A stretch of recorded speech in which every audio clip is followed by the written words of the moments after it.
Dimensions has been delivering training to all of the frontline officers for Surrey Police.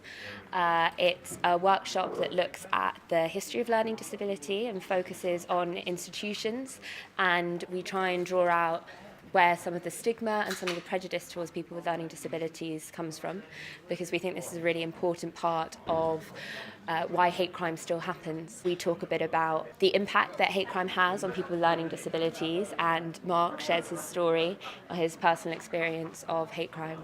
We think that this is a really important piece of training, particularly because it gives that face-to-face contact with someone who has personal experience of hate crime, and the opportunity for officers to ask all of the questions that they might have about learning disability and autism generally, but also how they can best respond to victims of learning disability, autism, hate crime, and to make sure that people have a really positive experience if they have to go and report to the police. I think it makes officers more aware of the people they're dealing with, especially that have either learning difficulties or autism.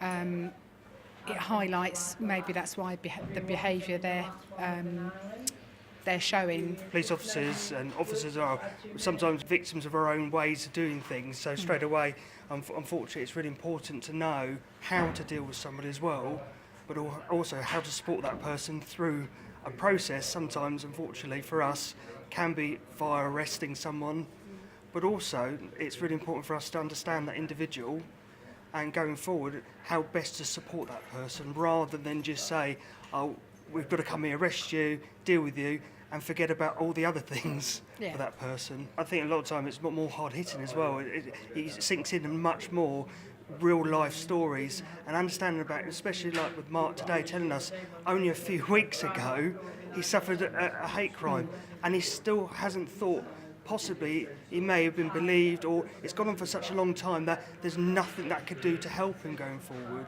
I think being more aware, and it can explain a lot of people's actions, whereas before we might have just said that's a very volatile person. It could be that actually that person's been misunderstood all this time. So from my point of view, it's being more aware of the people you're dealing with. Very much being more aware, but also with my disability support officer role, it shows the real importance of actually understanding the person itself, but also if a small incident is happening, we've got to look at the wider consequences to that. Is it actually just one person, or is it several people, or is it actually a bigger issue, or has it been going on for such a long time that actually what can we do to help that person and how can we help? Example that I've just been to a job recently where a lady is a victim of what we would class as low-level antisocial behaviour with children, but when she goes into the house, all the curtains are closed. The person's living in fear, and until we've actually drilled down on the actual person itself, we then find out this has been going for 3 years, and they feel isolated, they feel victim inside their own home.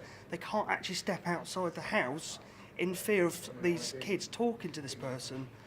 And actually now, because we've drilled down on it, we found out actually it's actually the youth not understanding her, and vice versa, her not understanding the youth, and actually trying to bring those little steps to actually support them going forward, support her going forward, but also support the community going forward to understand. We are very much there to save life and limb, and we go to jobs literally which we got no understanding of what it is when we're going to get there.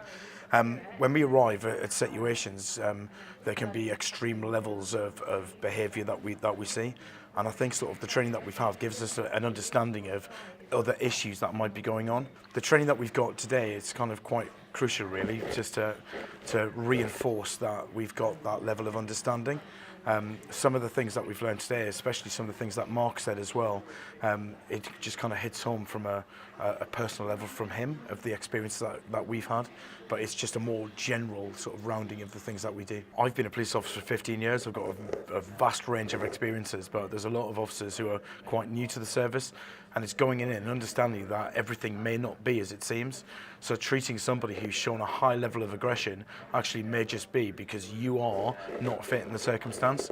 And by gaining a little bit of further information before you go in from support workers, key workers, and actually a little bit of research yourself as to how other people have dealt with that person, it's absolutely key. I dealt with a lady the other day, and she was sat on the floor, and she was having a very difficult time with her life. You have to sort of try and work out what the problem is, and sometimes it's a question of tell me what it is that's upsetting you, and they can then give you an understanding. And it might be that people actually tell them yourself as well what, you know, they tell you what the issue is.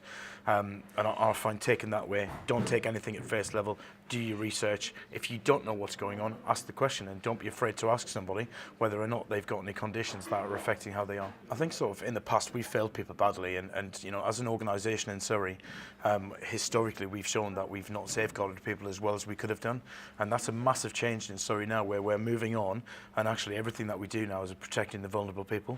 And the training that we're getting now over the past 2 years, everything's heavily focused on that.